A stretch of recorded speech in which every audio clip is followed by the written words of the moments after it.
दोस्तों, आज की कहानी है सासू माँ का बंटवारा कर दो, हमारे घर में खाने के लिए राशन नहीं है। दोस्तों, कहानी शुरू करने से पहले अगर आपने हमारे चैनल को सब्सक्राइब नहीं किया है तो सब्सक्राइब कर लीजिए ताकि आपके पास पहुंचे हर नया वीडियो। भाभी, सुना आपने दास जी की माँ नहीं रही, अभी अभी फोन आया है। दास जी ने तो रो रो कर पूरा घर सर पर उठा रखा है। पड़ोसन रेखा, जो सब्जी मंडी पहुंची ही थी, ने वापस लौट रही रक्षा को बताया।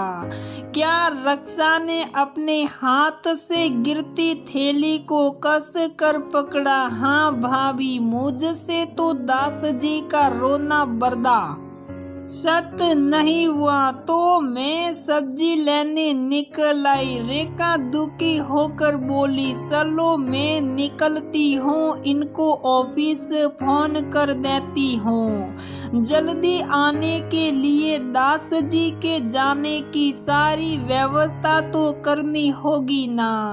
रक्षा ने खुद को संभालते हुए कहा। पति को फोन करने के बाद दास जी और उन की माँ के बारे में सोच कर रक्षा को रह रह कर रोना आ रहा था। जब उसे लगा कि वॉकिंग डिस्टेंस पर होने के बाद भी वो घर तक जाने में असमर्थ है और उसके कदम बोझिल से हो रहे हैं, तो उसने रिक्शा ले लिया और रिक्शे पर बैठते ही सोचने लग गई, सच है कि झूठ तो झूठ ही होता है, उसका महिमा मंडन नहीं किया जा सकता। पर कभी कभी झूठ ना बोलने से वह पश्चाताप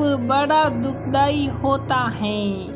सच बोलने की संतुष्टि उसके आगे बौनी पड़ जाती है। बगल में रहने वाले दास जी बहुत ही अच्छे आदमी थे। सुख समृद्धि थी घर में, बस एक ही परेशानी थी कि उनकी वृद्धा माँ उन की धर्म पत्नी जी को बिल्कुल नहीं सुहाती थी। दिन रात किस किस लगाए रखती, जाने क्या क्या सुनाती रहती दो पेट खाने के एवज में, और हमेशा कहती जब 4 बच्चे हैं तो उनकी माँ को सबके पास रहना चाहिए।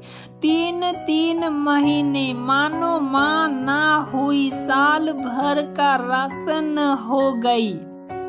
सब में बराबर बराबर बांट दो। और वही दास जी थे कि माँ को बांटना नहीं चाहते थे, माँ से हद से ज्यादा जुड़े हुए। आए दिन झगड़े हुआ करते घर में। माँ जाने की बात कहती तो दास जी भरी आंखों से माँ के पैरों पर लौट जाते। सबसे बड़ी औलाद के प्रति तो वैसे भी एक अलग भाव होता ही है। उस पर से दास जी जैसे श्रवण कुमार औलाद माँ सारा अपमान और जलालत बेटे का मुंह देख कर पी जाती। शायद जितना बोलती रहे बहू ना ध्यान देती ना ही जवाब। अभी पिछले महीने की ही तो बात थी।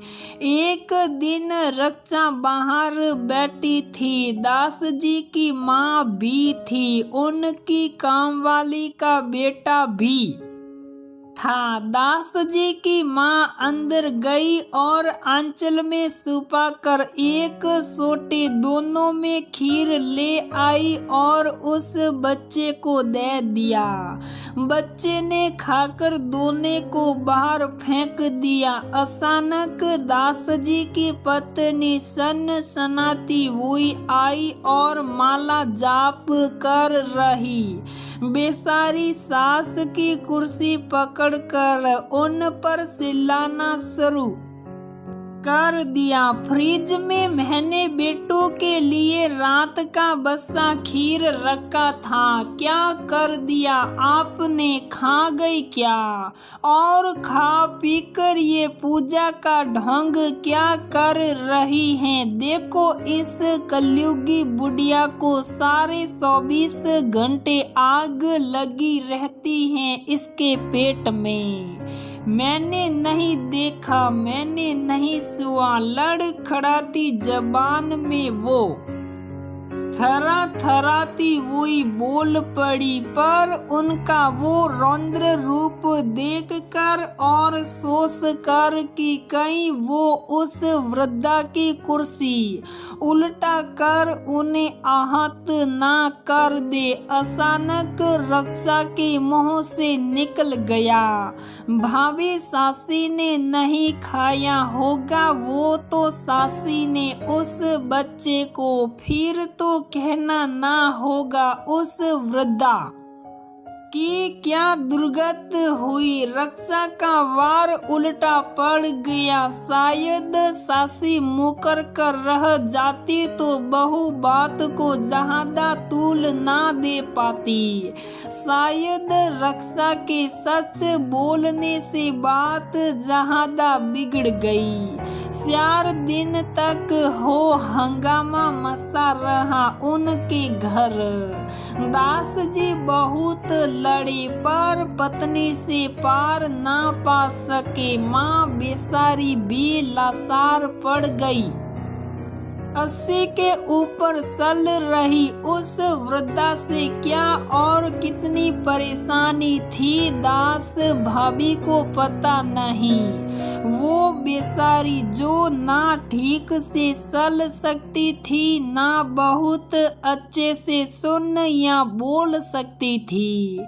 5वें दिन का टिकट कटवा कर ही दम लिया उनकी पत्नी ने और वो उनका आखिरी टिकट निकला, क्योंकि अब तो उनका दुनिया से ही टिकट कट गया। रक्षा जानती है कि उनकी पत्नी का जैसा स्वभाव था, बेचारी वृद्धा को आज ना कल प्रताड़ित कर वो ऊपर भेजकर ही दम लेती। पर उस दिन काश वो झूठ बोल जाती कि उसने कुछ नहीं देखा या चुप्पी लगा जाती तो उसका मन तो ना सालता। शायद कभी कभी झूठ भी अच्छे होते हैं।